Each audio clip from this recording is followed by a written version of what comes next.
What do you do when you're faced with adversity? A lot of times, I do this. I go for a walk. What are you thinking about? What are you listening to? People say.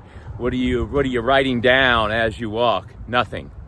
Sometimes I'm just paying attention to the pitter-patter of my feet, the breeze blowing, the cars driving by, the dogs I see. Seems counterintuitive, doesn't it? Seems like when we are faced, looking square in the face of adversity, the thing to do is to push. Grab it. Grab the bull by the horns, as they say. Be resilient. Lean into it. Handle it. Get after it. Sometimes, when faced with adversity and staring adversity square in the face, the best thing to do is nothing.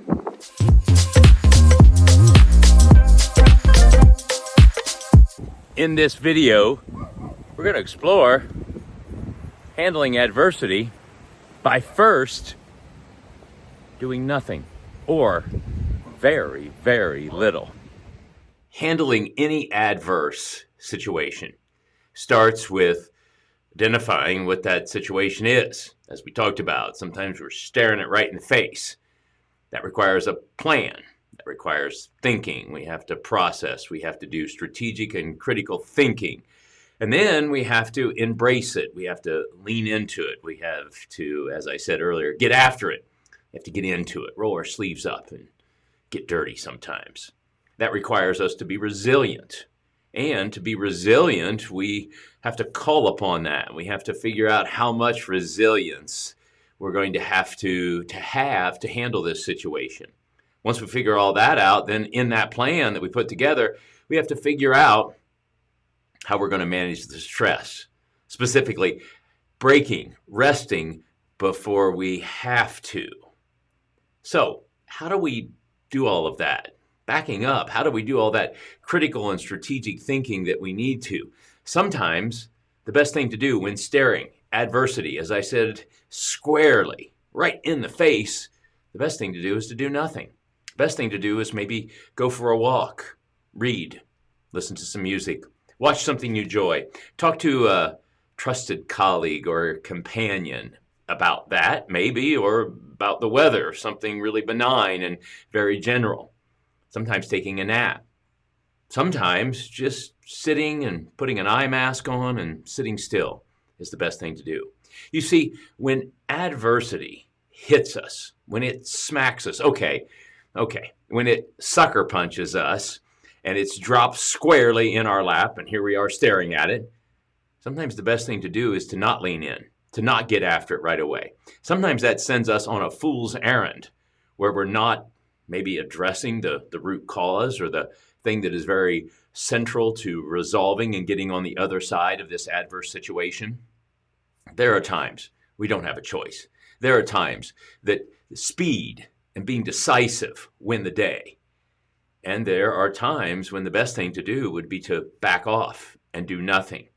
And yes, do nothing to not think about, not go on a walk and think about that adverse situation, not take a nap, and as you try to go to sleep, you're thinking about the wheels are turning, you're ruminating, overthinking that.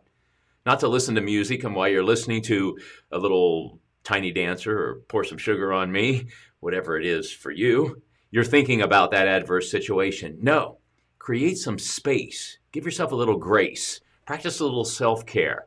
This is not woo-woo advice. And by the way, I always say if woo-woo works, let's do it. But think about that. Sometimes the best thing to do is to clear your head, specifically kind of calm and quell and self-regulate the emotions that are flooding our right brain, if you will. And with that little bit of pause, a 5 or 10 minute or even maybe 20-minute nap or reading or talking to someone that you enjoy for a few moments, in that space, you will clear your head. You will create what's called a cognitive reset. And then, after those few moments or those activities that you enjoy or cherish or whatever that might be or however you're looking at that, now is the time to put the plan together. Now is the time to do the strategic and critical thinking that's required to put the plan together so that you can overcome that adverse situation. As I always say, thanks for watching. Be sure to like and subscribe. And, take care of yourself so you can take care of each other. And I'll see you in the next video. What? The pitter-patter of your feet? Yeah, sometimes. You don't pay attention to the people walking? No, sometimes I like dogs more than people. In fact, most of the time when I'm out walking, I'll say hi to the dog and often forget to greet the human. What kind of music would you listen to if you had to listen to music? That's easy. Pour some sugar on me if I need to kind of get motivated and fired up. If I needed to calm down, Elton John's Tiny Dancer. That's right. Nothing is more soothing than a little hold me closer, Tiny Dancer.